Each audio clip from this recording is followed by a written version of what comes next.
Assalamualaikum and hello everybody. My name is Surveyor Haris. I'm a registered property surveyor under the Royal Institution of Surveyors Malaysia and also a probationary estate agent under the Board of Valuers, Appraiser Estate Agent and Property Managers Malaysia. So in this video, I would like to make a sharing on what are the property taxes that you need to pay in Malaysia. So I'm going to divide the presentation into pre-acquisition, during occupancy and post-disposal. Pre-acquisition is the stage before you make property purchase. At this stage, you have to pay the stamp duty. The second stage is when you receive your key, and at this stage, you have to pay the quick rent, assessment, and the rental income tax. Later, when you decide to sell off your property, it is the third stage, which is the post-disposal. At this stage, you have to pay the real property gain tax or RPGT. So I'm going to discuss further on these taxes in the next slides. So when you decide to make your property purchase, you have to pay the stamp duty to LHDN. So the stamp duty is required for legal documents. In this case, your sale and purchase agreement, or also known as SPA, and also your loan agreement. So the amount for stamp duty charge is tabulated in LHDN website, but for easy reference, you may use the Easy Law app available on Play Store and App Store.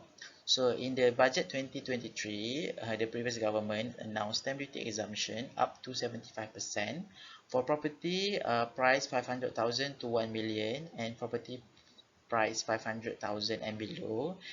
You will receive full exemption on stamp duty. So this policy is made to boost the property market and to encourage home ownership among Malaysians. So this is a table for SPA stamp duty calculation. Furthermore, during occupancy, as property owner, you have to pay the quick rent, assessment, and rental income tax if you are renting out your property. So the quick rent is payable to the state authority once a year and the amount is portrayed in the title. Next, assessment or commonly known as Cukai Pintu. It is a tax payable to the local authority biannually. The collection of the tax will be used to maintain common infrastructure and public facilities. So finally, rental incomes is taxable under the personal income tax under section 4D. This is the example of the quick rent amount and the assessment invoice that the property owner will receive. Next is post-disposal tax. So when you decide to sell off your property, for any profit that you made, it is taxable by the government. Example, if you buy a house for 500k in 2022 and in 2023 you decided to sell the house at 700k and made a profit of 150k, this is after deducting tax deductible expenses like renovation costs, agency fees, legal fees, individual exemption, etc.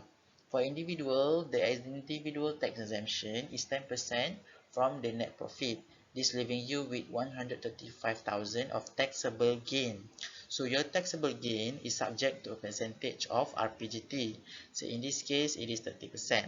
So your amount of RPGT is payable is 40,500. So let's look at the RPGT table. In the previous case, the seller is an individual and he sold the property within the first 3 years of acquiring.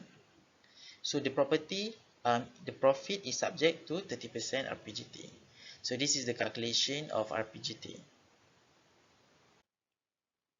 In summary, as a property owner, property tax is an important subject to be understood before, during, and post-occupancy for you to make prudent decision. Before I end the sharing, I would like to introduce you to my team. We are property consultants registered with the Board of Valuers, Appraiser, Estate Agent, and Property Managers. If you need any of the real estate services mentioned here, we are more than happy to assist you. And if you have any questions related to real estate, you may contact me as per the number. Thank you, and I'll see you next time with a new topic about property.